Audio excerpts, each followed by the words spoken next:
What if every choice you thought you made was a lie? What if survival itself was the ultimate trap? Squid Game doesn't just entertain. It forces us to question everything we think we know about choice, morality, and power. Season 2's finale wasn't just chaotic, it was a philosophical grenade. And with Season 3 looming, fan theories are spiraling. Why? Because Squid Game doesn't rely on shocking twists or cliffhangers. It holds up a mirror to the invisible systems that control us all. The illusion of free will. In Squid Game, players believe they're making choices, returning to the games, forming alliances, even betraying friends. It all feels like free will, but every decision is carefully engineered by the system. The more control they think they have, the tighter the system's grip becomes.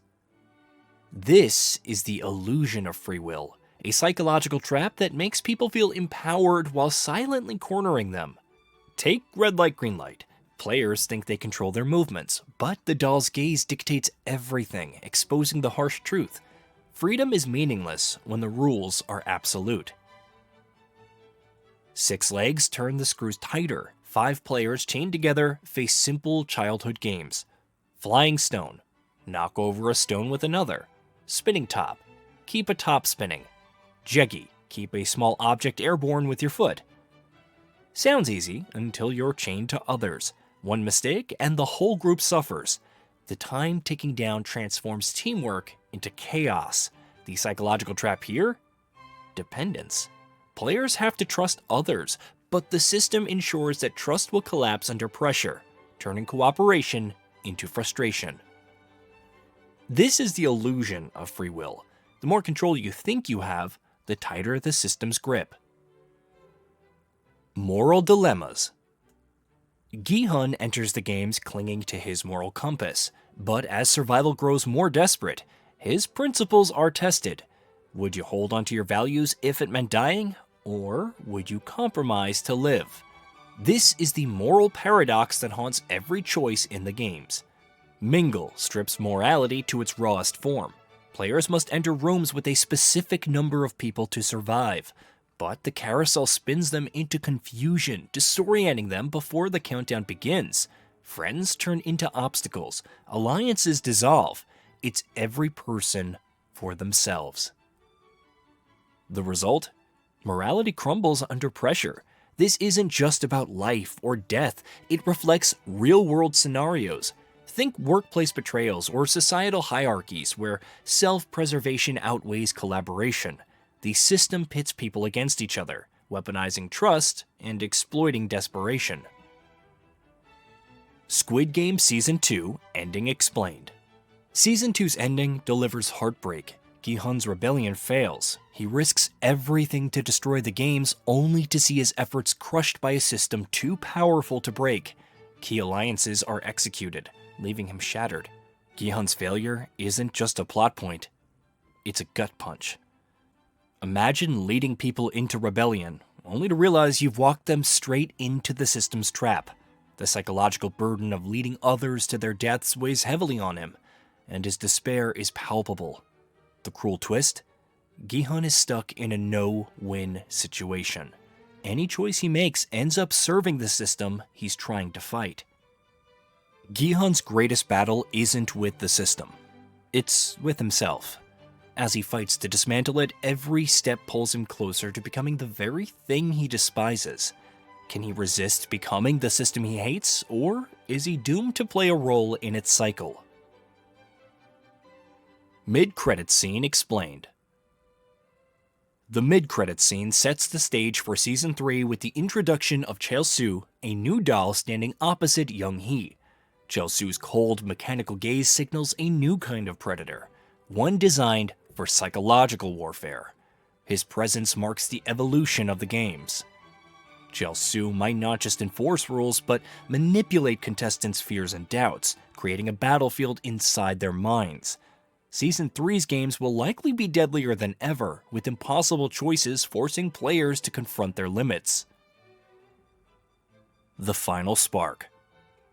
Amidst the violence, Squid Game reminds us that humanity isn't entirely lost. Moments of hope shine through, even if they're fleeting. Take the bread or lottery game. A salesman offers homeless people a choice: bread or a lottery ticket. Most choose the ticket, clinging to the dream of a better life. Then, the bread is destroyed, a cruel act exposing how hope itself can be exploited. The system dangles promises, only to strip away immediate needs. It's a paradox. The very thing that keeps people going also keeps them trapped. Theories for Season 3. Season 3 hints at rebellion, but the psychological trap of false resistance looms large. The hinted railroad-themed game suggests that even rebellion is part of the system's design, ensuring that those who fight back remain under its control. In Mingle, the rules constantly shifted, forcing players to betray one another to survive. This same principle might apply to Gi-hun's rebellion in Season 3. Is he truly breaking free, or is he just playing into another layer of the system's manipulation? The paradox here is chilling. Fighting the system might only strengthen it. The Mastermind's Endgame. While we've been focused on the player's struggles, have you ever wondered, what's the real purpose of Squid Game? The system seems cruel, chaotic, and sadistic, but it's also painfully deliberate. Every game, every rule, every twist is designed to expose something deeper: the player's desperation, morality, and the limits of trust. But why? What drives the creators of this twisted system?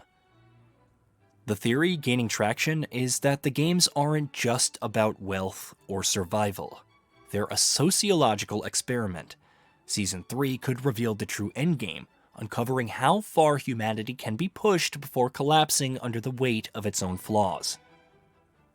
Perhaps the Mastermind's goal is to see if anyone can escape the system without becoming a part of it. Another chilling theory: the games are recruiting grounds.